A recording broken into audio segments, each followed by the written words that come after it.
today's topic is tuberculosis of the female genital tract. So what we are seeing here, these are a lot of miliary tubercles, we call them. So there are tubercles on the surface of the uterus and the ovary, and also on the bowel, and also on the peritoneum and the sigmoid colon and the omentum. So this is a full-blown wet variety of tuberculosis. Now we'll discuss the tuberculosis.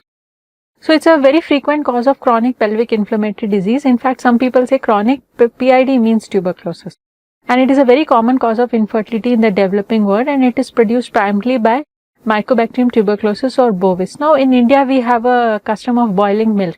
So Mycobacterium bovis is not found much in India, but in India we have Mycobacterium tuberculosis. So the fallopian tube is the commonest affected site.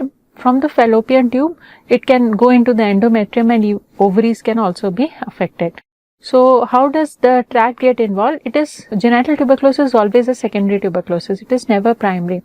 So it can spread to the genital tract. Tuberculous bacteria can come to the genital tract from a primary pulmonary lesion through the hematogenous miliary spread, or it can spread to the female genital tract via hematogenous spread from a secondary miliary site, or it can be a lymphatic spread from the primary pulmonary site to the intestinal lymph nodes and then to the pelvis, or it can be a direct extension from the adjacent abdominal organs, or it can be a venereal or a sexually transmitted infection.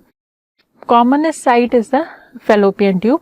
Next commonest site is the endometrium, which is 50% cases. Cervix is involved in 5% cases, vulva and vagina in 2% cases. Ovaries, usually the surface get involved and not the medulla or the cortex, and mucosa of tubes may not be involved. Tubes may get involved on the outside and in the interstitium.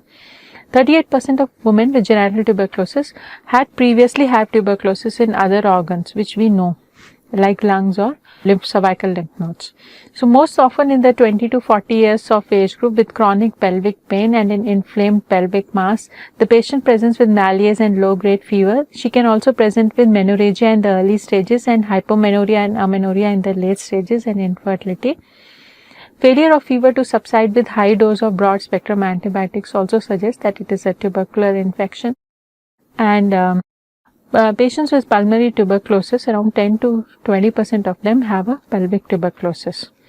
Now diagnosis can be made mostly clinical, and biopsy is taken from the premenstrual phase. So that's when in the premenstrual phase the tubercular ulcers will come to surface. So DNC, to take the endometrial biopsy, should be done in the premenstrual phase.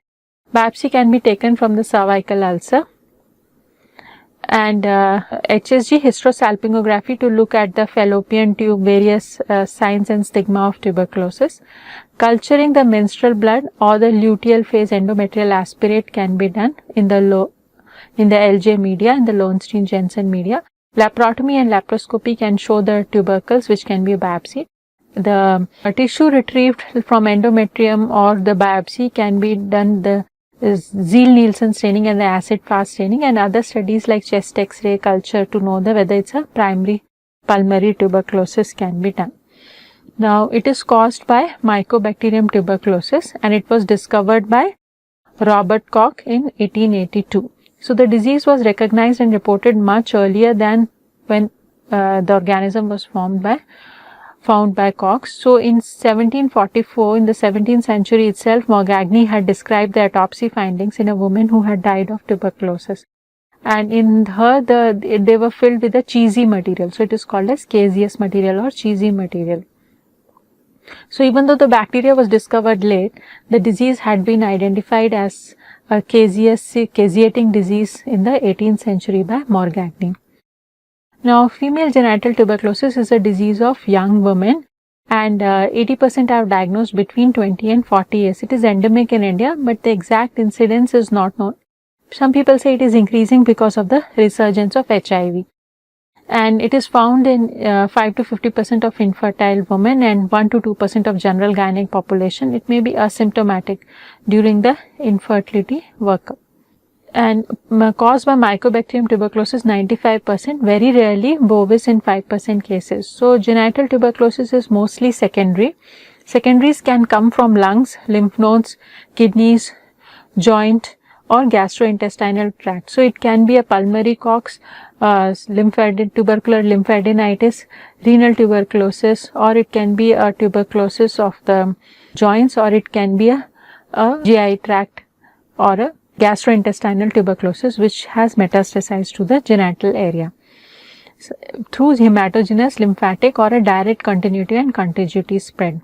So, commonest site involved is fallopian tubes, next comes the endometrium, and then is the ovary. Then other rare sites include cervix, vagina, and vulva.